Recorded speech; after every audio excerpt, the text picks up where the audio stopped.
नमः।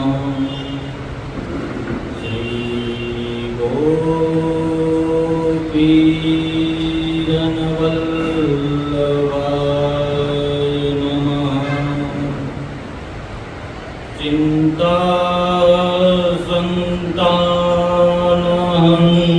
चिन्तासन्तानहन्तारो यत्पादाम्बुजरेणव स्वीयानां तान्निजाचार्यान्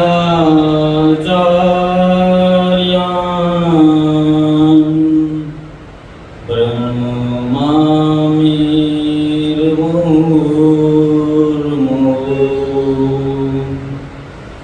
यदनुग्रहतो जन्तु सर्वदुःखातिगो भवेत् तमहं सर्वदा वन्दे श्रीमद्वल्लभनन्दनम्। कृष्णाय वासुदेवाय हरये परमात्मने प्रणतक्लेशनाशाय गोविन्दाय नमो नमः। वसुदेवसुतं देवं कंसचाणूरमर्दनम् देवकी परमानन्दम्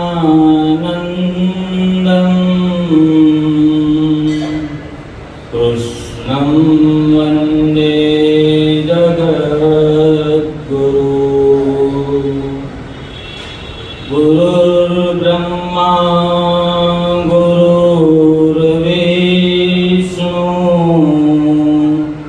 गुरुर्देवो महेश्वर गुरुर्साक्षात् परं ब्रह्मा तस्मै श्री गुरुवे नमः।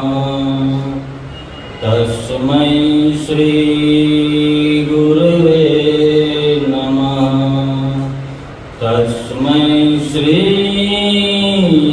गुरुवे नमः। बोलिए श्री द्वारिकाधीश की जय। श्री गोवर्धननाथ की जय। श्याम सुंदर श्री यमुने महारानी की जय। श्री वल्लभाधीश की जय।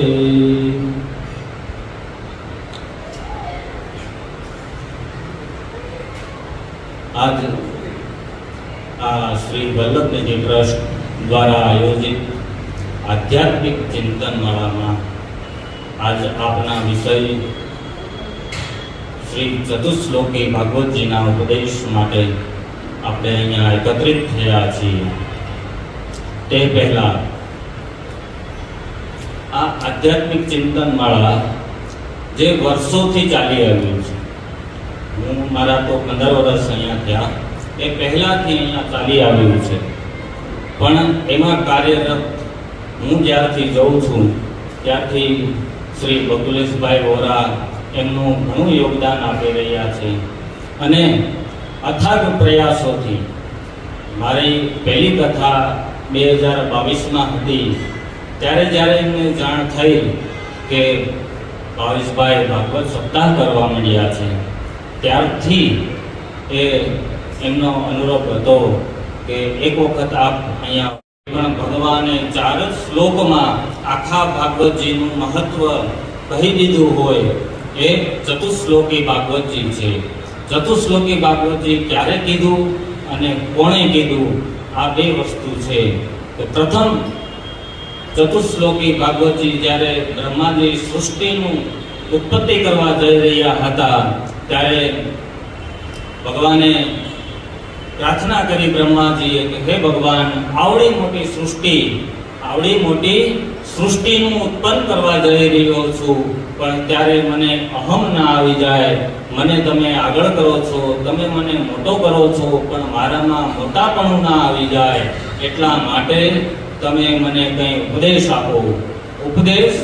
આપો કે હું આ સૃષ્ટિને હું આગળ ચલાવી રહું અને ક્યારેય મારામાં અહમ આવે નહીં. આપણે તો શું કરીએ, કાંઈક નાની એવી વસ્તુ કરી દીધી હોય તો તરત જ આપણામાં અહમ આવી જાય છે કે નહીં? આ મેં કર્યું છે, આ મારું છે, આવે છે ને બધામાં. થોડું કામ ચલાવો એટલે મને હજી 1 કલાક કાઢવાનો છે. હા, બોલો ગિરિરાજ જય તો બોલવી પડે શ્યામ સુંદર શ્રી અમને.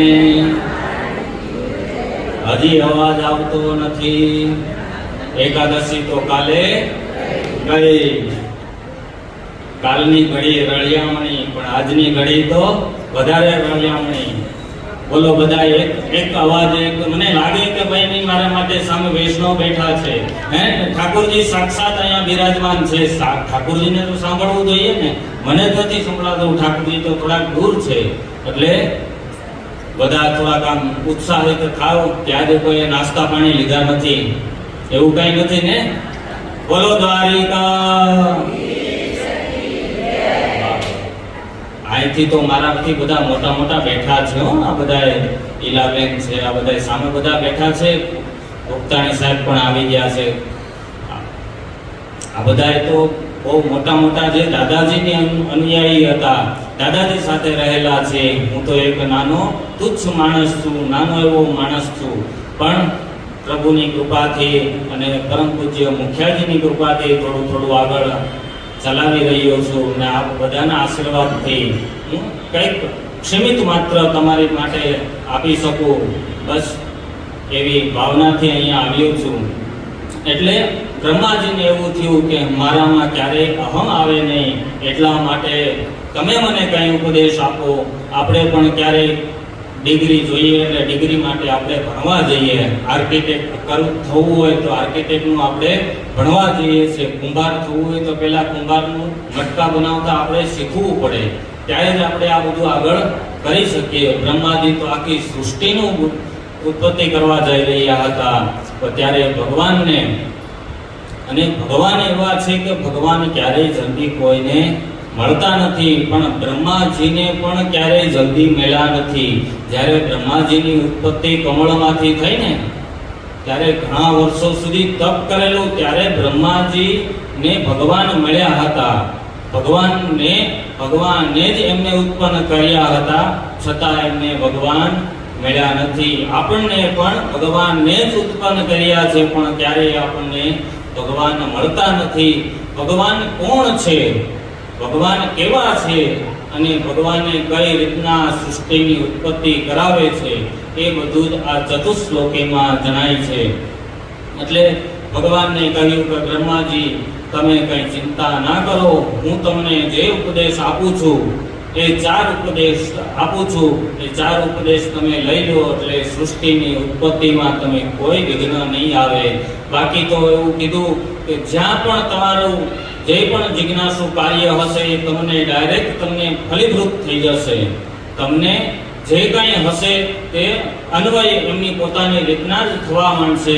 એટલે જ આપણે ઘરે સેવા રાખીએ છીએ. રાખો છો ને ઘણા સેવા? જ્યારે શરૂઆત કરો ત્યારે કંઈ સેવા આવડતી નથી હોતી. ધીરે આપણે સેવામાં મગ્ન થઈએ એટલે ઠાકોરજી આપમેળે જ બધું અંદરથી સુજાડતા જાય છે.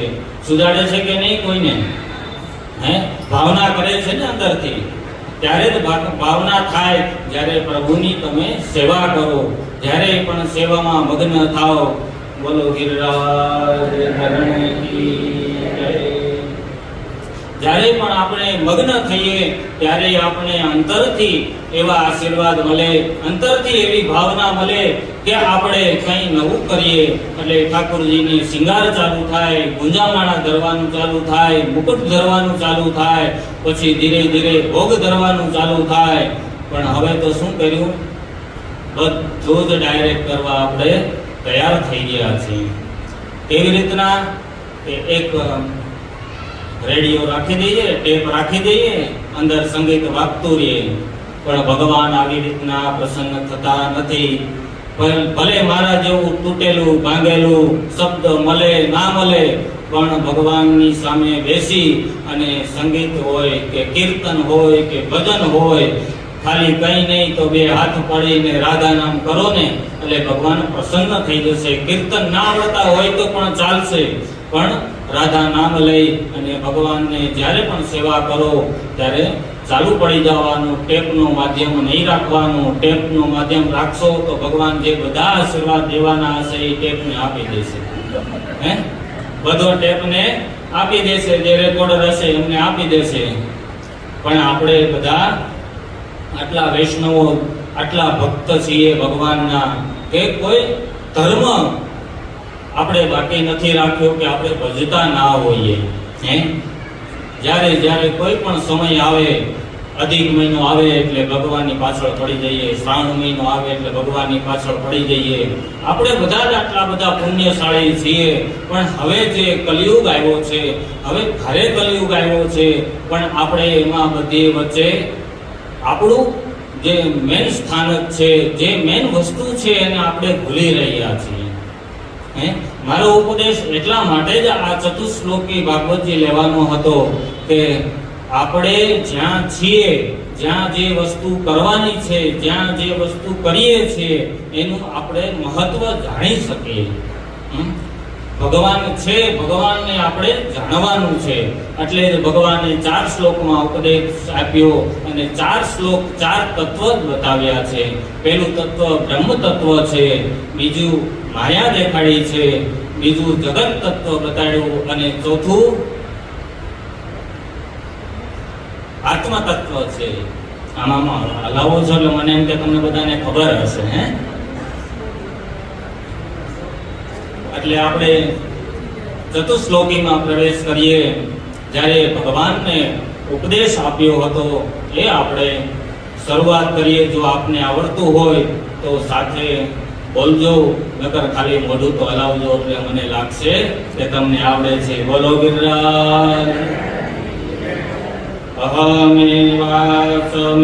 અહમેવાસમેવાગ્રે નાન્યદ્યત સતસત્પરમ પશ્ચાદહં યદેતશ્ચ યો વિશિષ્યતે સોऽસ્મ્યહં.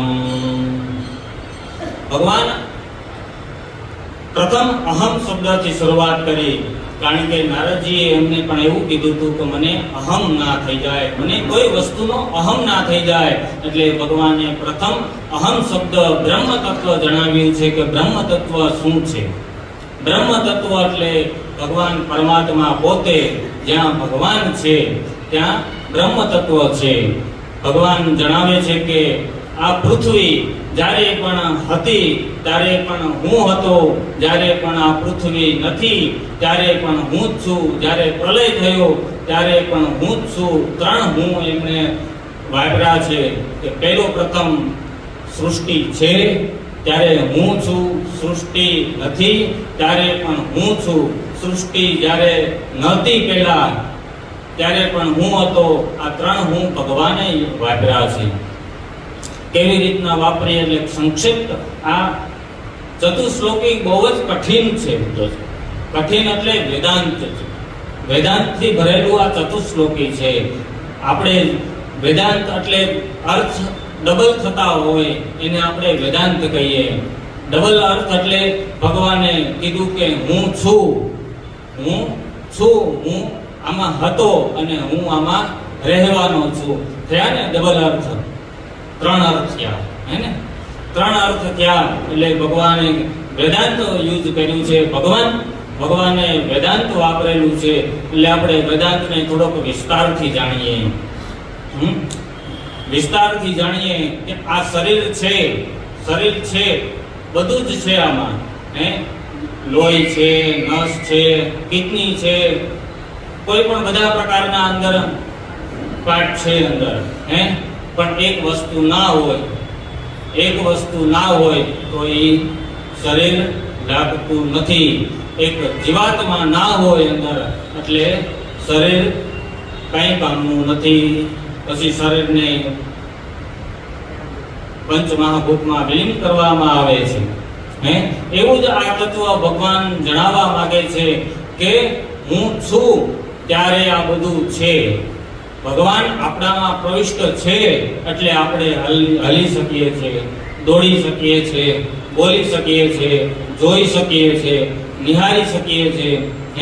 આપણે બધું જ કરી શકીએ ને. આપણે જીવાત્મા હોય, જીવાત્મા આપણા અંદર છે એટલે બધું જ શક્ય છે.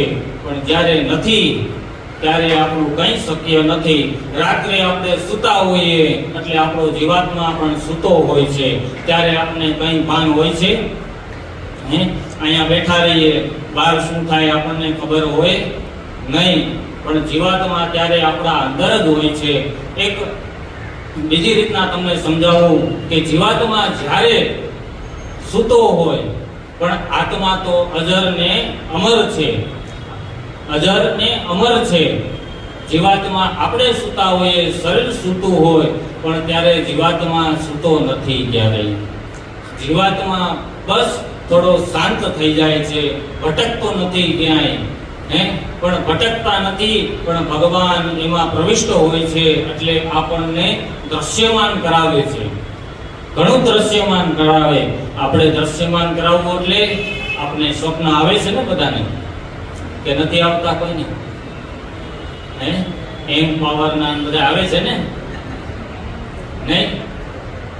જ્યારે પણ આપને સ્વપ્ન આવે કે મને 3 વર્ષની જેલ થઈ, અને 2 વર્ષની પૂરી થાય ને કોઈ ઉઠાડી દે તો 2 વર્ષની થાય ને કોઈ ઉઠાડી દે તો 3જું વર્ષ ગયું ક્યાં? એ આત્મા છે. આત્માને કઈ ખબર નથી હોતી. આપણે સ્વપ્નમાં છીએ એટલે બહાર દેખાઈએ છીએ, પણ બહાર ક્યારેય આવતું નથી. ત્યારે સ્વપ્નમાંથી ઉઠી જઈએ એટલે સ્વપ્ન ત્યાં પૂર્ણ થઈ જાય.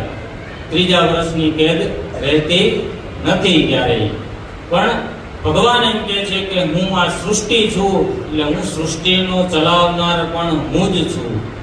ક્યારેય પણ સૃષ્ટિ આગળ ચાલતી હોય ત્યારે પણ હું એની સાથે આગળ ચાલતો રહું છું. આપણે અત્યારે કલયુગ જેમ આગળ ચાલે છે એમ આપણે બધા એડવાન્સ થઈ રહ્યા છીએ ને. બધા સોશિયલ મીડિયામાં તો બધા હસો જ. આમાં તો મને મોસ્ટ ઓફલી બધા વાપરો છો ને, બધા સોશિયલ મીડિયા નહીં વાપરો છો. થોડા કામ છે ને થોડા કામ નથી, એટલે ઊંઘ આવતી નથી ને આમ કરીને. નાના પણ થોડો સોશિયલ મીડિયાનો યુઝ કરવો, કારણ કે એમાંથી ઘણું જાણવા જેવું પણ મળે છે. પણ બહુ એટલો અતિરેક ના કરવો કે એમાંથી આપણું જીવન, જ્યારે પરમાત્મામાં જીવ મળેલો હોય અને પરમાત્માથી બહાર નીકળી અને સોશિયલ મીડિયામાં આવી જાય. નકર મેં કીધું એમ બધો આશીર્વાદ એ ટેપ રેકોર્ડરને કે મોબાઈલને મળી જશે. ભગવાન આજ સમજાવવા માંગે છે કે આપણે જીવ છીએ તો જીવની રીતના રહીએ. આપણે પરમાત્મા છીએ, અંદર આપણો પ્રવિષ્ટ પરમાત્મા છીએ, તો આપણે સર્વસ્વ પરમાત્માને અર્પણ કરીએ. આજકાલ બધું હવે પરમાત્માને અર્પણ કરવા જેવું કંઈ રહેતું જ નથી. બધું તો પોતાના શરીર માટે કરીએ છીએ આપણે બધા. આમાં ગોપીઓ વધારે છે એટલે ગોપીઓ માટે થોડુંક લઈ લઉં છું. પાવડર, લિપસ્ટિક આપણે બધા કરીએ છીએ ને, પણ એ આપણે શરીર માટે કરીએ છીએ. ભગવાને આપણે અહીંયા પૃથ્વી ઉપર આવ્યા છીએ તો સર્વસ્વ આપણે આત્માને નિર્ભર રહીએ છીએ. જ્યારે પણ આત્મા હોતો નથી ત્યારે શરીર કાંઈ કામ કરતું નથી. જેટલા પણ 100 વર્ષે પણ આપણે યંગ દેખાશું, પણ આત્મા નહીં હોય તો શું કામનું યંગ? પણ કઈ કામનું છે? હે, ગમે એવું સોનાના દાગીના પહેરશું પણ અંદર આત્મા નથી તો શું કામનું? કઈ કામનું રહેતું નથી. એટલે જ્યારે પણ ભગવાનની પ્રવિષ્ટ હોય, ભગવાનમાં પ્રવિષ્ટ હોય ત્યારે ભગવાનની ભક્તિ કરી લેવી. જેટલો સમય મળે, કાલ કોણે દીઠી છે ગાઈએ છે ને આપણે બધાને, કાલે કોણે દીઠી છે, આજે જ ભગવાનનું પરમાત્માનું ધ્યાન કરી લઈએ. જ્યારે જ્યારે હવેલીમાં આવીએ ત્યારે ભગવાનની પરમાત્માના દર્શન કરી લઈએ, પણ ભગવાનની બહાર નીકળીએ એટલે ત્યારે પણ ભગવાનના ગુણગાન ગાતા રહીએ.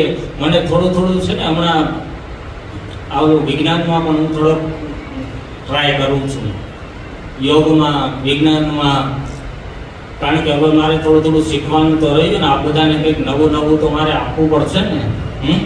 કારણ કે મારાથી જાજી કથાઓ તો તમે બધાએ શ્રવણ કરી છે કે નહીં? કારણ કે મારાથી 3-4 ગણી ઉંમર હશે બધાની. ડબલ તો હશે જ, 3-4 ગણી નહીં રાખીએ, ડબલ તો રાખીએ. 70 ની આજુબાજુ તો છો બધાએ, હે ને? એટલે થોડુંક મને યોગ સાધનાનું પણ મને થોડું જ્ઞાન લઈ અને આપને પ્રવિષ્ટ કરવા માટે હું થોડુંક એ માટે આગળ વધુ છું. થોડું હજી શરૂઆત કરી છે મેં થોડા સમયથી, કે આપણની અંદર આત્મા રહેલો છે તો આત્માને આપણે ઉજાગર કઈ રીતના કરી શકીએ? આત્માને આપણે ઉજાગર કઈ રીતના કરી શકીએ? કે આપણે એક ચિત્ત ભગવાન પાસે આવ્યા છીએ તો એક ચિત્તે ભગવાનને કેવી રીતના ભજી શકીએ એ મારું થોડુંક આગળ અભ્યાસ ચાલુ છે. પણ જે કાંઈ મને થોડુંક જ્ઞાન છે હું તમને સમજાવું છું. આપણી પાસે આપણા શરીરમાં એટલી બધી વસ્તુની તાકાત છે કે આપણે આત્માને જાણી શકવાની. જે હતું એ જ બધું લુપ્ત થયું છે. એ લુપ્ત થઈ ગયેલું જ ફરીથી આપણે પાછું લાવવાનું છે. આમાં નવીન આમ તો કાંઈ છે નહીં. કોઈ વસ્તુ આપણાથી નવીન હોતી જ નથી. જે ઋષિ મુનિઓએ કરેલું છે અને ઋષિ મુનિઓ કહીને ગયા છે એ જ આપણે આત્મા માટે કરવાનું છે. બહુ નાની વસ્તુ વાત છે, પણ તમને હું જ્યારે જણાવીશ ત્યારે તમને એમ થશે કે નહીં આ વસ્તુ બરાબર છે. હું તમને જ્યારે એવું જણાવીશ કે આ વસ્તુ આમ હતી ત્યારે તમે એમ કહેશો કે નહીં આ આપણા ઋષિ મુનિઓ કરીને ગયા છે, કહીને ગયા છે. એટલે ઋષિ મુનિઓ અત્યાર સુધી તપસ્વીઓ હતા, પણ આપણામાં પણ એટલી તાકાત છે. કેમ ઋષિ મુનિઓ કરે તો આપણે ના કરી શકીએ? આપણે બધું જ કરી શકીએ છીએ. સંસારમાં રહીને પણ બધું કરી શકીએ છીએ. સંસારમાં રહીને પણ બધું કરી શકીએ છીએ. એટલે ભગવાને આપણને પૃથ્વી ઉપર રાખ્યા છે, ભગવાને આપણે પૃથ્વી ઉપર મોકલ્યા છે આપણને. પણ આપણે એ તત્વને બધું ભૂલી જઈએ છીએ ધીરે ધીરે, કે આપણી આજુબાજુ પણ ભગવાન છે, દેખાતા નથી ક્યારેય. આપણે ક્યારેક એવું કહીએ ને કે હું આમ ગયો તો પણ ગાડી સટાકથી મારી પાસે નીકળી ગઈ, ભગવાને મને બચાવી લીધો. કહીએ છીએ ને આપણે, બાજુમાંથી નીકળી ગયો, હું એક ખાડામાં પડતો બચી ગયો, મને ભગવાને બચાવી લીધો. જે કાર્ય થાય છે એ ભગવાનની કૃપાથી થાય છે એવું આપણે બધાએ વર્ણન કરતા રહીએ છીએ. બધાના મુખમાં તો એવું નીકળતું જ રહેતું હશે. આજે કાલે ગમે ત્યારે આપણા જીવનમાં ક્યારેક તો નીકળ્યું જ હશે. ભગવાન અહીંયા જ છે, અહીંયા જ બેઠેલા છે. બહાર જાવ છો ત્યારે પણ ભગવાન આપણી સાથે છે. આપણે એવું માનીશું ને કે ભગવાન આપણી સાથે છે ત્યારે આપણે પાપનો કોઈ પણ વિસ્તાર આપણે નહીં પકડી શકીએ. કારણ કે એક ડર હશે કે ભગવાન મારી પાસે છે.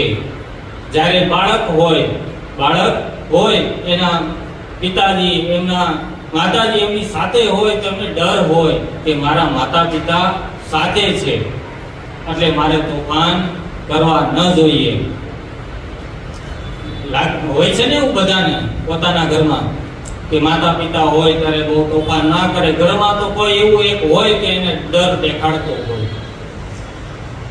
ડર દેખાડતા હોય ને એમને કોઈ કે આમ કરી જા, આમ બેસી જા, એવું આપણે બધા એમને ડર દેખાડતા હોઈએ છીએ કે પરમાત્મા અહીંયા બધીએ જ છે, પણ આપણે પરમાત્માને ડર લાગતો નથી ક્યારેય.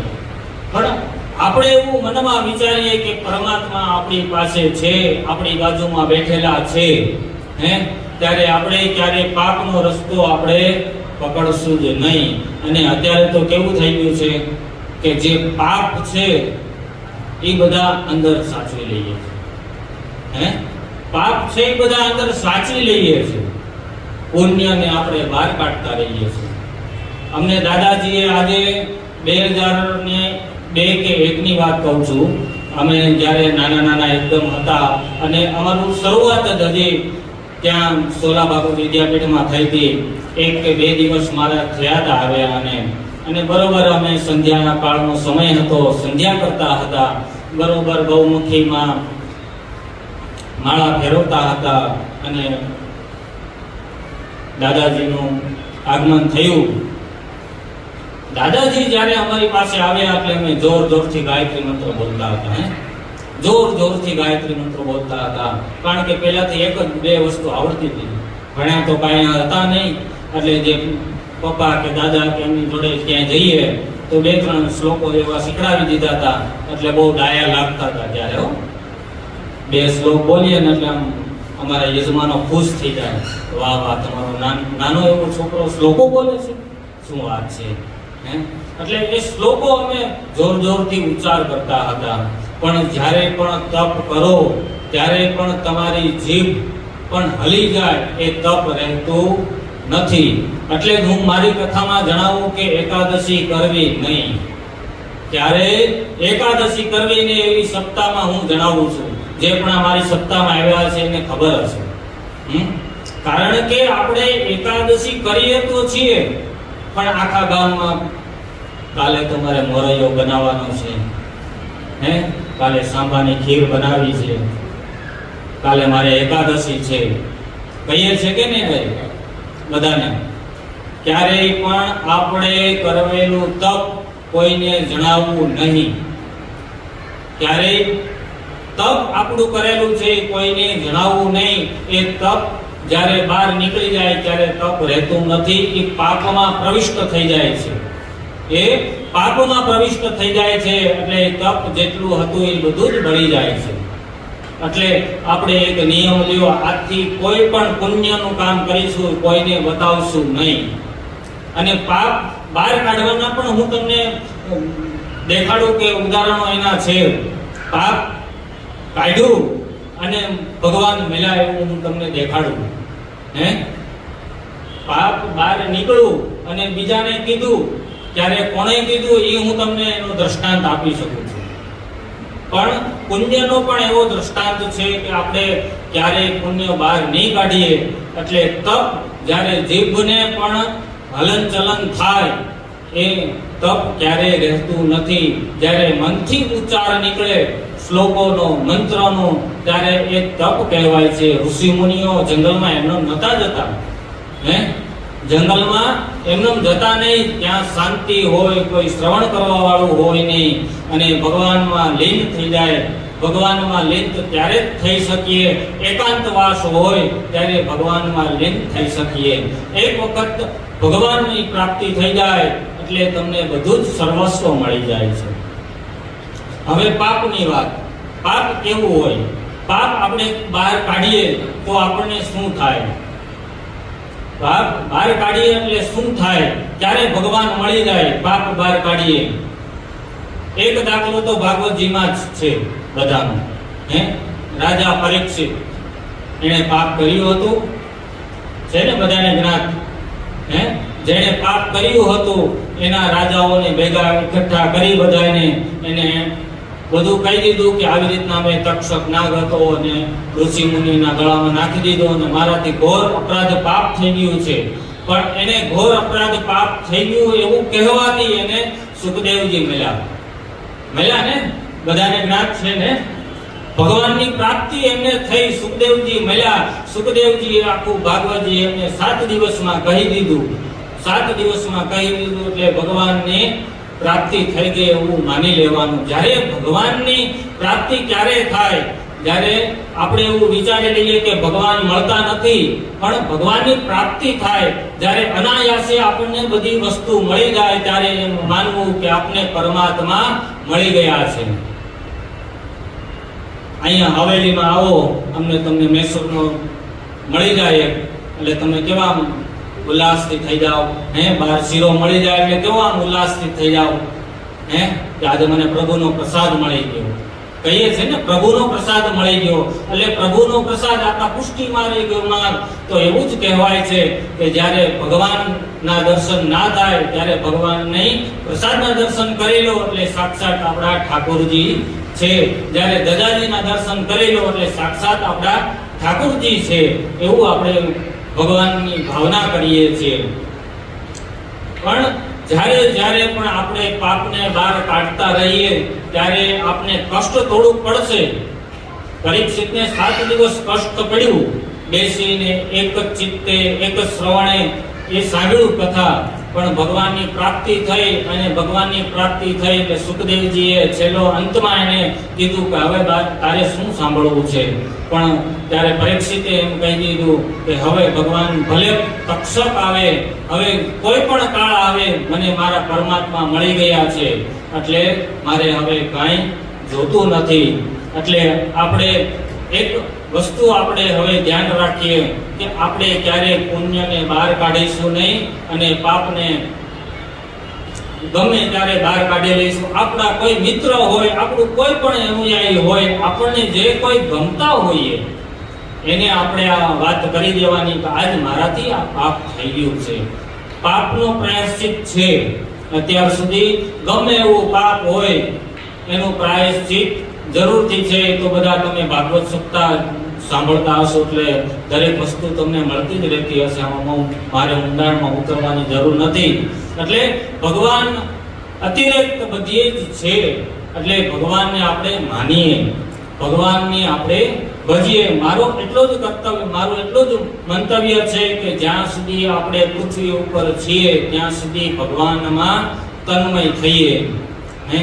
અત્યારે તો હવે બહુ એવા કામો આવી ગયા છે, એટલા બધા આપણી આશાઓ વધી ગઈ છે. આપણા શરીરને, આપણા જીવનને, તમે કઈ પણ એક વસ્તુ તમે ખાઓ, પાણીપુરી ખાઓ તમે, કેટલી મિનિટ આપણને એનો સ્વાદ આવશે? કેટલી મિનિટ આવશે?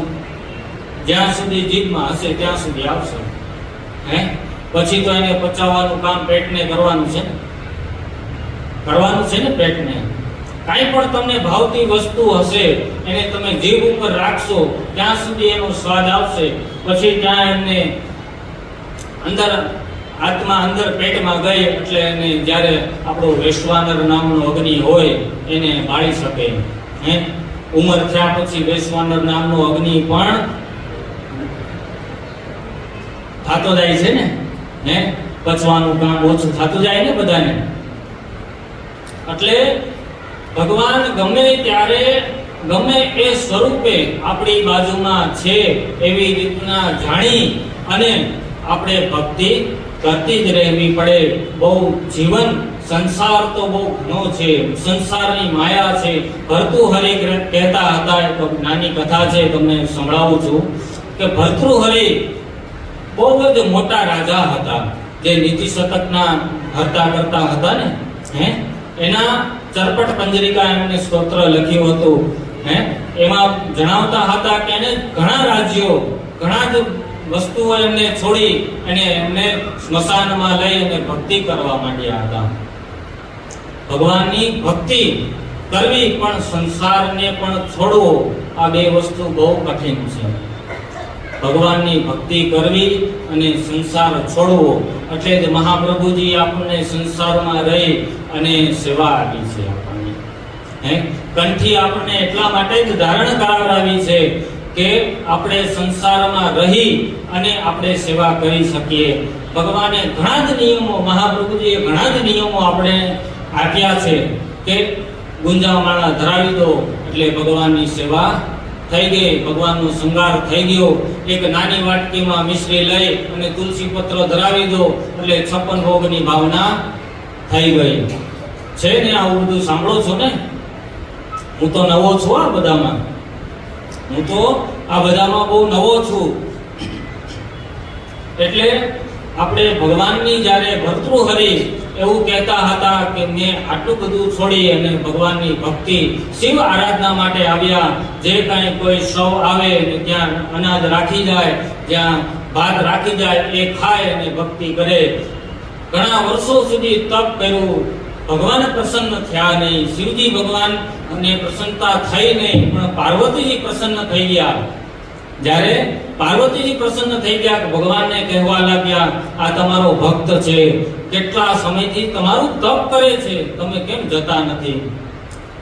ભગવાન કે જવામાં બહુ ઉતાવળ રખાય નહીં.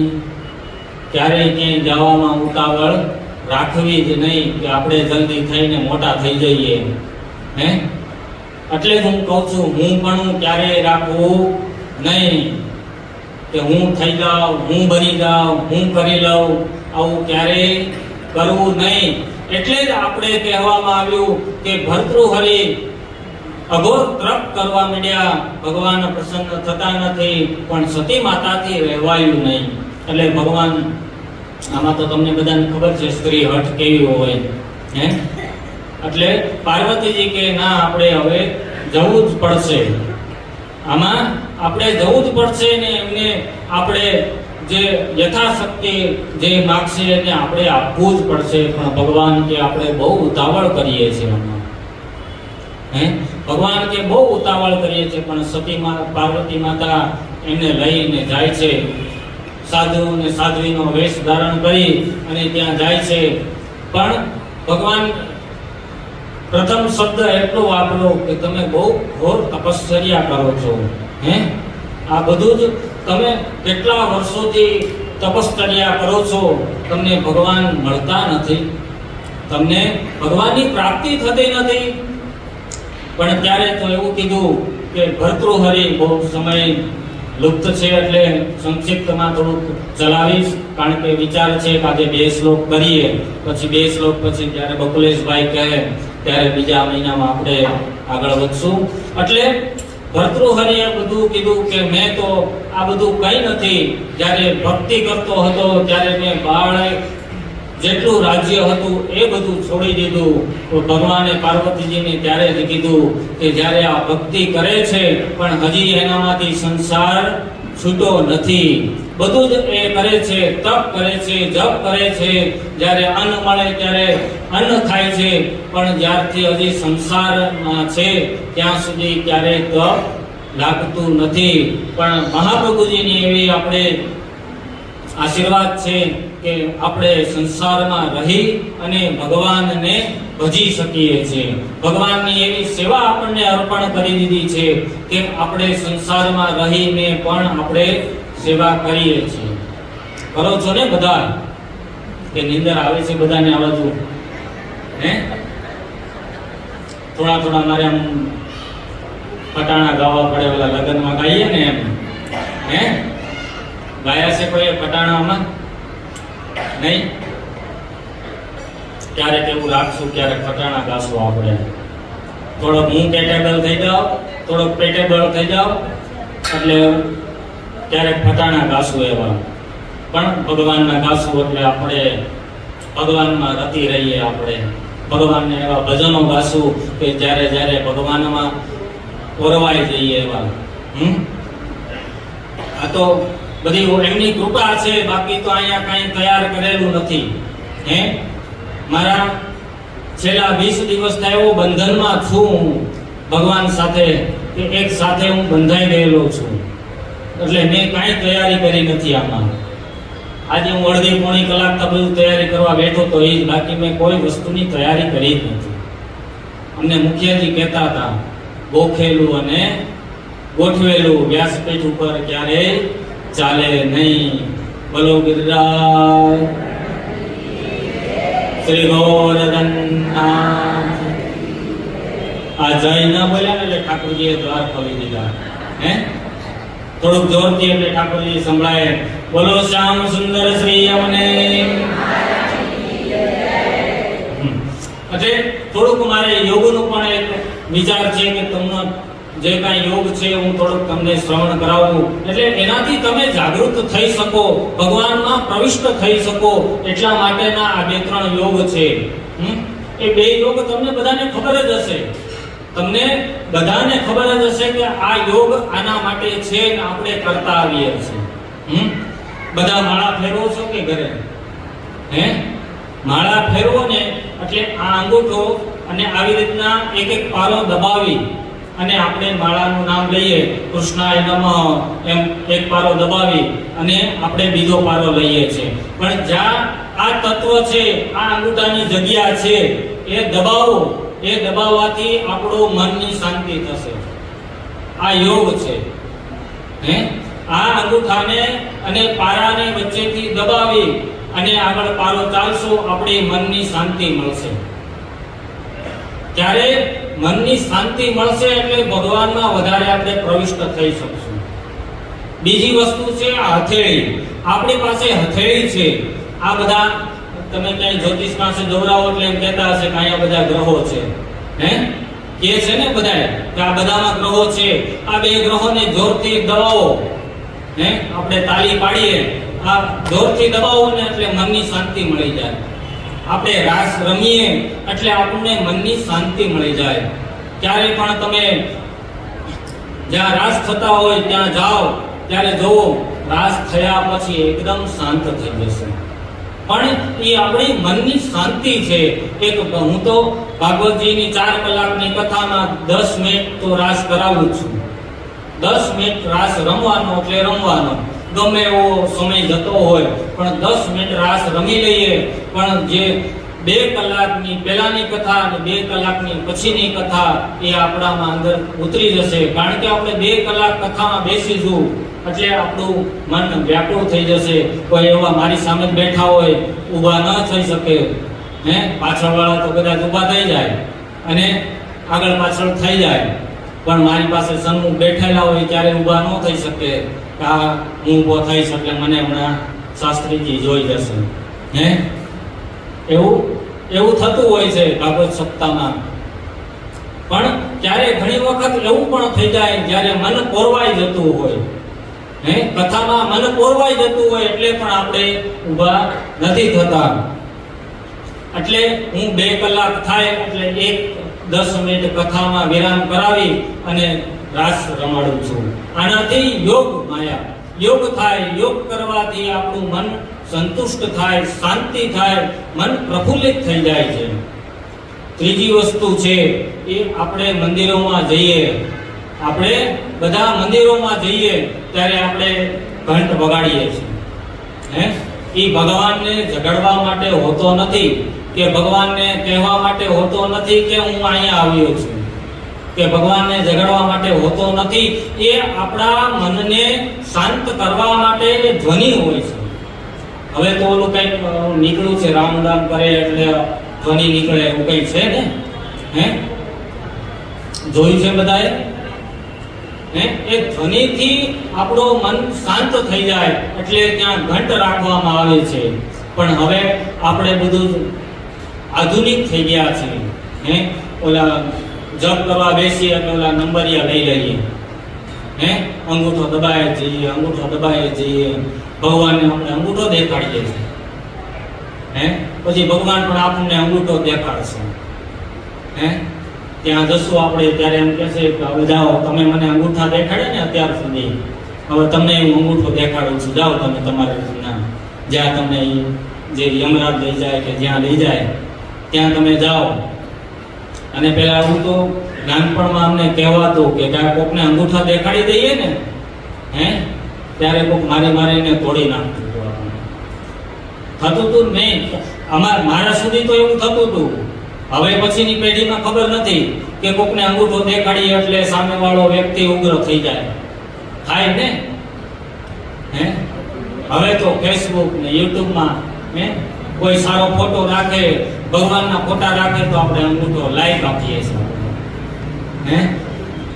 એટલે કહેવાનો મતલબ એટલો જ છે કે ભગવાન આપણી વચ્ચે છે અને ભગવાન રહેવાના છે. ભગવાન એક આપણું આત્મ તત્વ છે, એટલે ભગવાન આપણી અંદર પ્રવિષ્ટ છે.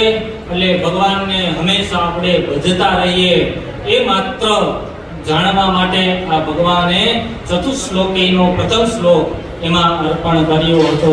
આ ચતુશ્લોકીનો અર્થ બ્રહ્માજીએ નારદને કીધેલો.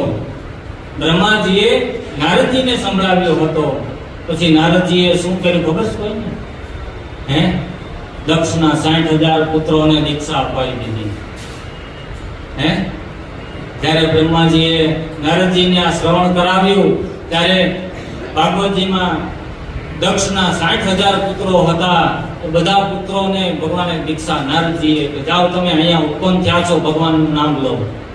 હે, જ્યારે સૃષ્ટિની ઉત્પત્તિ કરવાની હતી ત્યારે નારદજીએ બધાને મોકલી દીધા કે જાઓ તમે ત્યારે ભગવાનનું નામ લો, અહીંયા કાંઈ જરૂર નથી. તો ત્યારે ભગવાનને શ્રાપ મળ્યો, નારદજીને શ્રાપ મળ્યો.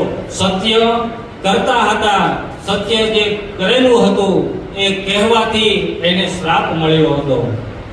કયો શ્રાપ મળ્યો હતો? કે જ્યાં તું ફરતો રહીશ.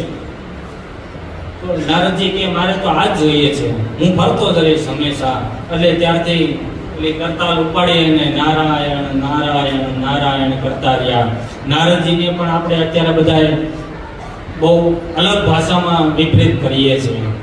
નારદજી જેવા કોઈ મહાન હતા જ નહીં. ધ્રુવજીને ધ્રુવપદ અપાવવાવાળા નારદજી હતા. હે, પ્રહલાદજીને ભગવાન નૃસિંહ ભગવાનનું પ્રાપ્તિ કરવાવાળા ભગવાન નારદજી હતા. નારદજી બહુ જ નારદજીને જ્યારે આ વસ્તુ પ્રાપ્ત થઈ એને 3 પેઢી જતી રહી હતી. એટલી 3 પેઢી મળી ગઈ, જતી રહી ત્યારે ભગવાન એમને પ્રાપ્ત થયા હતા. આપણે તો આપણી એવું છે જીવાતમાં આપણને કે જીવ ડાયરેક્ટ આપણને મળી ગયો છે. આપણા 100 વર્ષની આયુષ્યમાં ભગવાન આપણે ભગવાનની પ્રાપ્તિ કરવાની છે. શરૂઆતના 12 વર્ષ તો તમારે નાનપણમાં જતા રહ્યા. હે, 5-10 વર્ષ 20 વર્ષ તમે ભણવામાં જતા રહ્યા. હે, પછી તમારો સંસાર માંડ્યો એમાં 30-40 વર્ષ જતા રહ્યા. મુખિયાજી કહેતા ના 40 સુધી 40 કહેતા ને એવું. કોઈ કથા શ્રવણ કરી છે મુખિયાજીની? હે, જગન્નાથપુરીમાં અને વાહ. એટલે કહું છું આ તો મારા કરતા બધા જાણકારો છો. આ તો હું એક નાનો માણસ છું ખાલી. હે, મુખિયાજી પાસે ભણીને બધા મોટા જ્ઞાની થઈ ગયા છે બધા. મારી તો શરૂઆત છે હજી. એટલે આપણી અડધી ઉંમર આપણે આપણા પરિવારમાં, આપણે સંસારમાં આપણે વ્યતીત કરી દીધી છે. પણ હવેની જે આપણી પ્રવૃત્તિ છે ધીરે ધીરે ભગવાનમાં આસક્ત કરીએ ત્યારે મૃત્યુ આવીને દરવાજે ઊભું રહી જશે ત્યારે કોઈને ખબર રહેતી નથી. એટલે ભગવાનમાં રતિ રાખીએ, ભગવાનમાં હંમેશા ભજતા રહીએ. એવો જ આ ભગવાનનો પ્રથમ ઉપદેશ હતો કે હું બ્રહ્મ છું, હું જીવાત્મા છું, એટલે તમે સર્વસ્વ મને માનો. હું તત્પર છું, ભગવાન છું એટલે માનો નહીં, પણ આ સૃષ્ટિ અને આ રચના બધું મારે આધીન છે. તમે શ્વાસ લો છો એ મારે આધીન છે, તમે ચાલો છો એ મારે આધીન છે. એટલે સર્વસ્વ ભગવાન જ છે. એટલે ભગવાનને આપણે ભજતા રહીએ તો ભગવાન આપણને ચલાવતા રહેશે. 40 સુધી નહીં, 80 સુધી નહીં, પણ ભગવાન જ્યાં સુધી આપણું પુણ્ય ભરાતું નહીં રહેશે ત્યાં સુધી આપણને ચલાવતા જ રહેશે. આ પ્રથમ શ્લોક હતો. બીજા શ્લોકોમાં માયા તત્વ દેખાડે છે. આપ બધાને જો શ્રવણ હોય તો ગાતા રહેજો, કારણ કે બહુ સમય સમત છે કે આગળ ચલાવવું છે. 10-15 મિનિટ છે, પછી આરતીનો સમય થાય. 10-15 મિનિટમાં આપણે એક માયા તત્વ જાણી લઈએ. ઋતર્થે યત પ્રતીયેત ન પ્રતીયેત ચાત્મની તત્વિદ્યાદાત્મનો માયા યથા વાસો યથા તમઃ. ભગવાન બીજા શ્લોકમાં એવું જણાવે છે કે જ્યાં હું છું ત્યાં હું દ્રષ્ટમાન છું નહીં, પણ હું છું એવો ભાસ છે. આપણે પરછાયો પડે પણ એ પરછાયામાં આપણે હોતા નથી, પણ આપણો પરછાયો પડે છે એ માયા છે. આપણે મૂવી જોવા જઈએ છીએ, જાઓ છો ને બધા? હે? નહીં જાઓ છો? અને ત્યાં નહીં જતા હો તો ક્યાંક તો જોયું હશે ને, ક્યાંક પ્રોજેક્ટર થતું હોય એ તો જોયું છે ને કોઈ? હે? પ્રોજેક્ટર થતું હોય એ તો બધાએ જોયું છે ને. પ્રોજેક્ટર જે છે, જે કેમેરો છે એ માયા છે. કેમેરો છે એ માયા છે, અને માયામાંથી નીકળેલા જે છે કિરણો એ પરમાત્મા છે. જે કિરણો નીકળેલા એ પરમાત્મા છે. જ્યારે પડદા ઉપર પડે છે ત્યારે ગાડીઓ દોડતી હોય, માણસો દોડતા હોય, વરસાદ થતો હોય, એ બધું દેખાય છે પણ હોતું નથી. એ માયા છે પાછી. જે દેખાય છે પણ હોતું નથી. એટલે ભગવાન દેખાય છે પણ છે એવું ભાવના કરીએ છીએ કે આપણી પાસે છે. અહીંયા ભગવાન છે એવું ભાવના કરીએ છીએ, પણ ભગવાન દેખાય છે કે એમનો દેવ આત્મા દેખાય છે કે ક્યાંય નથી દેખાતો.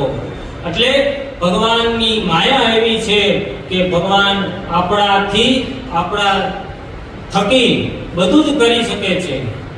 અને આપણે કહીએ છીએ કે આ બધું તો ભગવાનની માયા છે. હે? જે કાંઈ થાય એ ભગવાનની માયાથી થાય છે કહીએ છે ને બધા. એટલે આ બધી જ માયા એ ભગવાનમાં સમર્પિત કરવાની છે. એ જે કાંઈ છે તત્વ એ માયા તત્વ છે, માયાથી પ્રવિષ્ટ છે. માયામાંથી આપણે ભગવાનને ગોતવાના છે.